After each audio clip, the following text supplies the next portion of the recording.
겠다라고 한 주간에 말씀을 주셨습니다. 여러분 6월절이 백성들이 너무 감사하고 기뻐가지고요 축제가 됐습니다. 그래서 여러분 오늘 우리가 예배드리는 날인데 예배가 축제가 되고 정말 축복이 돼야 됩니다. 예배 오는 것이 즐겁고 감사하고 기쁘고 그렇게 됩니다. 왕이 오늘 보니까요 자기 재물을 먼저 다 왕이 먼저 내놓습니다. 그러니까 방백들이요 사람들이 내놓죠. 그리고 또 누가 내놓습니까? 레위 지파의 높은 지위에 있는 사람들이 또 양을 다 이렇게 소와 양들을 갖다가 여러분 이렇게 헌물로 드립니다. 기쁘니까 하나님 앞에 드리는 게 아깝지 않고 감사하고 그런 겁니다.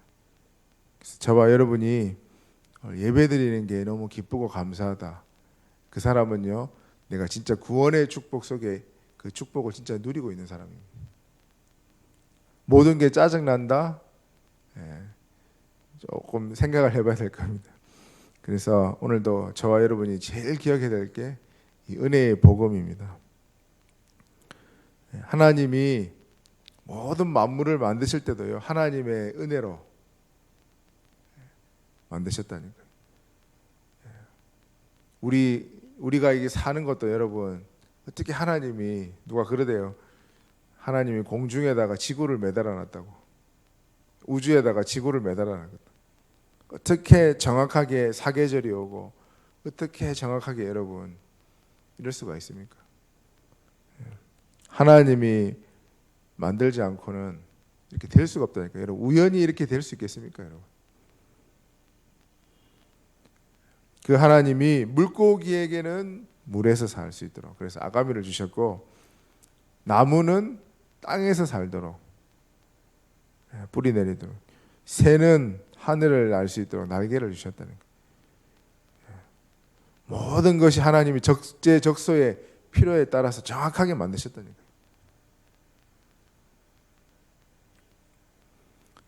여러분 우리 몸에 맹장 있잖아요. 맹장 수술하는데 맹장 수술하면요 여러분 우주 시대가 열리면 우주를 못 간대요.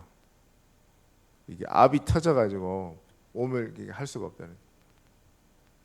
하나님이 필요 없는 거는 안 만들어놨다가 다 적재적소의 필요에 따라서 다 만들어 놓으신 거예요. 근데 인간에게 가장 중요한 영혼을 만드셨다는 하나님의 형상을 심었다. 그래서 저와 여러분이 특별한 겁니다. 그래서 그 하나님께서 뭐라고 말씀하십니까? 생육하고 번성하고 땅에 충만하라. 쉽게 보면 많아져라 말입니다.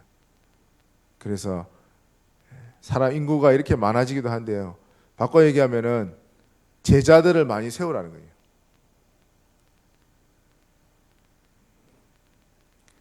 그 하나님과 진짜 함께하면 여러분 마음의 평안이 찾아옵니다. 예수님 말씀대로 내가 너에게 주는 평안은 세상이 줄 수 없는 평안이다.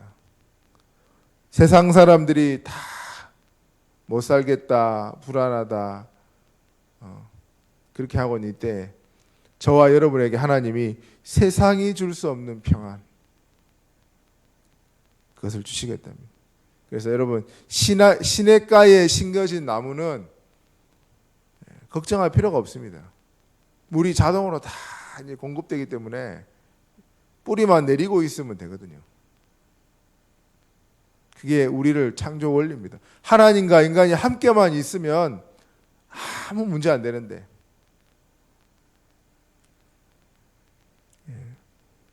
사단에게 속아가지고 사단이 야 하나님의 종으로 살지 마라.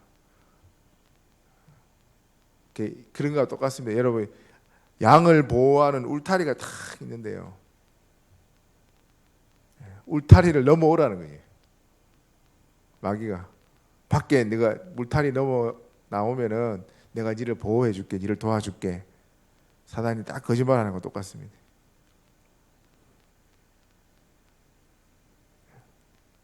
언약 안에 있을 때 하나님과 함께할 때 최고의 능력이 나오고요. 최고의 행복이 나오고 최고의 생명력이 나오고 창조력이 나오는 겁니다.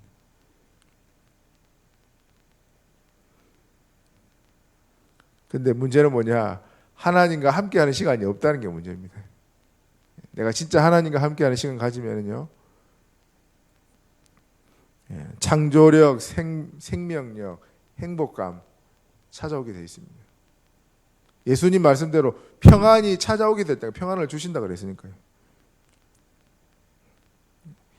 근데 하나님을 떠나서 여러분, 하나님을 떠난 걸 보고 원죄라 그럽니다. 하나님 떠나자마자 죄에 빠지고 사단의 손에 잡히고 지옥으로 갈 수밖에 없는 운명 사주팔자에 잡힌 거죠. 이걸 보고 영적 문제라 그럽니다. 자기가 뜻하지 않는 곳에 끌려가는 거예요.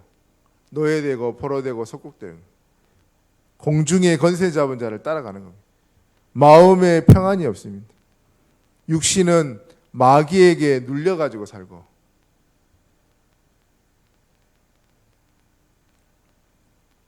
그래서 여러분 정도의 차이지 우리가 진짜 도박하는 사람, 술 많이 먹는 사람, 이런 사람 비판할 이유 없습니다.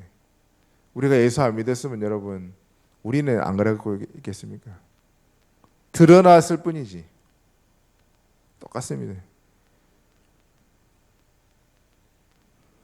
힘들어서 갑자기 튀어나온 게 아니고 오래된 영적 문제 가운데 가문을 타고 여러분 그 문제가 찾아온 거라니까요. 그 사람에게.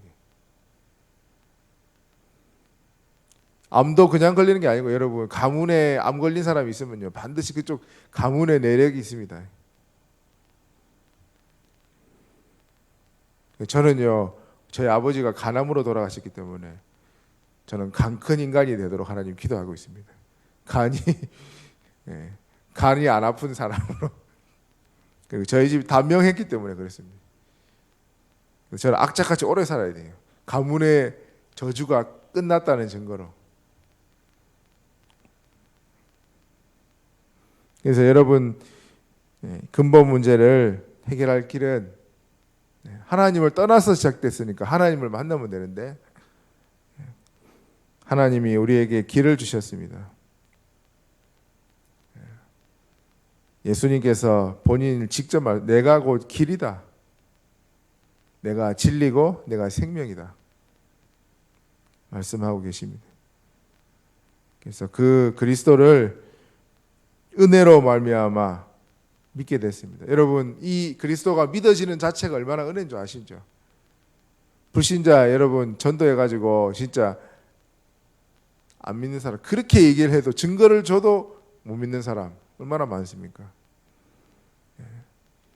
어제는 또 소 다리 쪽 갔더니요 여호와 증인 사람들이 탁 책장 있잖아요. 책장 두 개 탁 내놓고 남자들이 딱 서 있다가 교대를 하더라고 보니까 여자들은 좀 멀리 있다가 여자들이 또 와가지고 딱 책 옆에 서 있어요.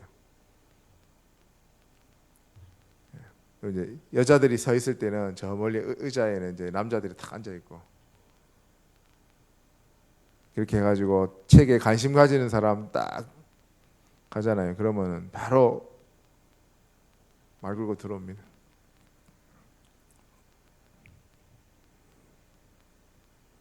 얼마나 안타깝습니까, 여러분? 근데 저와 여러분이 이 예수님을 그리스도로 믿는다는 자체가 진짜 기적이고 은혜인 줄 믿습니다. 그래서 은혜의 복음, 우리가 믿을 수 있는 자격이 없고 받을 수 있는 자격이 없는데 이 복음을 주셨다니까. 그래서 이 복음 안에서 여러분 하나님은 구원받은 자에게 이 복음 안에 있는 축복을 주셨습니다. 그 축복 중에 가장 큰 축복이 뭐겠습니까? 하나님을 떠나서부터 모든 문제 시작됐으니까 하나님이 다시 함께하는 거죠. 성령이 저와 여러분 속에 내주하는 겁니다. 너희가 하나님의 성전인 것과 하나님의 성령이 너희 안에 거하시는 것을 알지 못하느냐. 그래서 우리 안에 여러분 예수님이 성령으로 들어와 계십니다. 딴 데 물어보지 말고 예수님한테 물어보세요. 자꾸 예수님 섭섭하게 하지 말고. 여러분 집에 손님 모셔놓고 있잖아요. 손님하고 말 한마디도 안 한다. 그 손님에 대한 결례거든요. 예수님 내 안에 모셔놓고 예수님하고 대화 한마디도 안 한다. 예수님한테 결례입니다. 나만 바라보면 될 건데 예수님이 그렇게 관심이 딴 데 많은지 예수님은 그러지 않겠습니까, 여러분? 그 예수님이 저와 여러분의 인생을 책임진답니다. 평안으로 인도하시고 내가 너에게 말한 것을 생각나게 하리라. 말씀을 기억나게 하고 생각나게 하는 분이 성령님이십니다. 다시는 무서워하는 종의 영을 받지 아니하고 양자의 영을 받았으므로 아빠 아버지라 아바 아버지라 부르짖을 수 있다. 얼마나 큰 축복입니까, 여러분? 유대인들은요 지금도 하나님을 아버지라고, 하나님은 무서운 분이라고 그렇게 알고 있습니다. 어떻게 하나님을 아버지라고 부를 수 있냐? 그러고 있다니까, 여러분. 우리가 하나님을 아버지라고 부를 수 있다는 건 기적입니다. 그분이 성령으로 함께하는 것뿐만 아니고 하나님이 천군으로 앞서 행하시도록 부리는 영으로 천군을 통해서 역사하고 계십니다. 그래서 여러분 이 구원의 축복을 강단의 말씀을 매일같이 묵상하고 힘을 얻고 이러면 가장 바뀌는 게 누구겠습니까, 여러분? 나 자신입니다.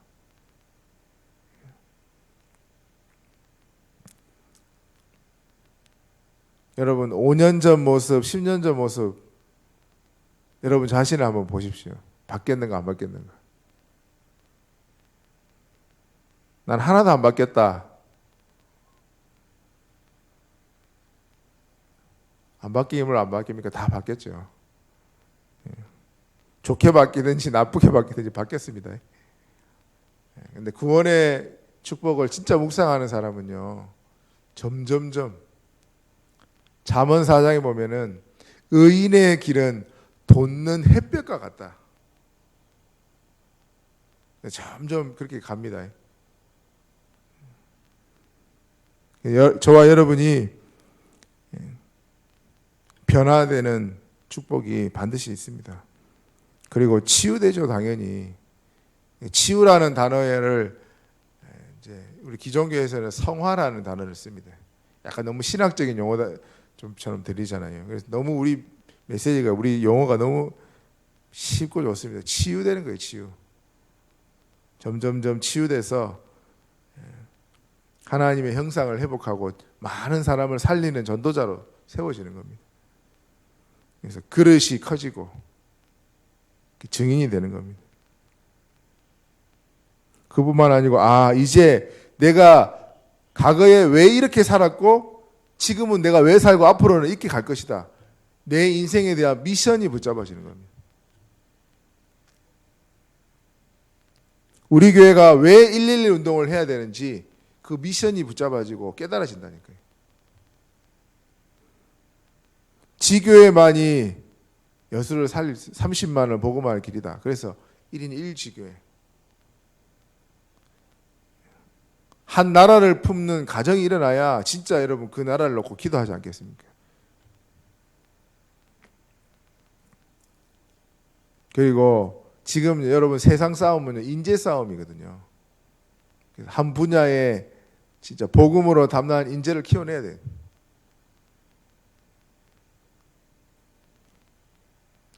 요셉 같은, 다윗 같은, 렘넌트 7명 같은 그런 인물들이 키워내야 되거든요. 그래서 미션이 보이는 겁니다. 그래서 여러분 가장 먼저의 출발이 뭐겠습니까? 은혜로 구원받은 거, 은혜를 누리고 묵상할 수 있는 그 구원의 축복을요 계속 누리기만 하면은 하나님이 모든 길을 여시고 모든 응답을 다 열 줄 믿습니다. 그래서 6월절을 그냥 지키라는 게 아니에요. 6월절을 하나님 네 구원받은 날을 잃어버리지 말아라. 하나님이 너를 반드시 책임지시고 너를 인도하실 것이다. 그래서 예배도 이 축복 가지고 여러분 오늘도 기쁨으로 드리시고, 누가 그러대요. 집에 키우는 개가 짖을 정도로 바뀌어버리라고. 왜냐, 집에 들어갔는데 걔가 못 알아보는 거예요. 사람이 너무 많이 바뀌어가지고. 농담 삼아 누가 그런 얘기를 했는데, 여러분, 우리가 이 구원의 축복을 진짜 누리기 시작하면은 그 한 사람입니다, 여러분. 교회도 그런 한 사람이 나오면은 영향을 준다니까요. 예수님이 바리새인들의 누룩을 주의해라, 그렇게 말씀하셨는데, 여러분, 무교절에 이스트 없는 빵, 안에 아무것도 없는 빈 빵을 먹습니다. 그게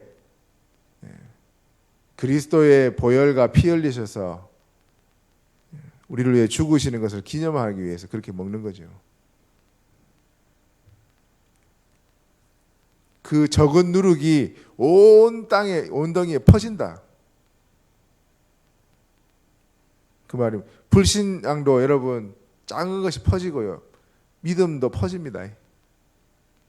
금방금방 퍼져갑니다. 그래서 6월절을 축복을 누리는 한 사람 딱 나오면은 가문에도 영향을 가고요, 구역에도 영향 가고, 교회도 영향이 갑니다. 그 한 사람 되도록 여러분 오늘도 기도해야 되겠습니다. 하나님, 무엇보다 가장 먼저 내가 은혜를 받아야 되고 힘을 얻어야 되겠습니다. 그렇게 오늘 기도하면 좋겠고, 말씀 전하시는 주의 종을 통해서 진짜 하나님, 진짜 은혜를 받도록, 그렇게 해서 저와 여러분이 오늘 이 6월절의 축복을 최고 누리는 저와 여러분 되기를 축원드립니다. 합심으로 기도하겠습니다. 하나님, 오늘도 거룩한 성회를 통해서 온종일 이 6월절의 축복이 최고로 누려지게 하옵소서. 전무후무한 은혜로 역사하여 주옵소서. 합심으로 기도하겠습니다. 하나님,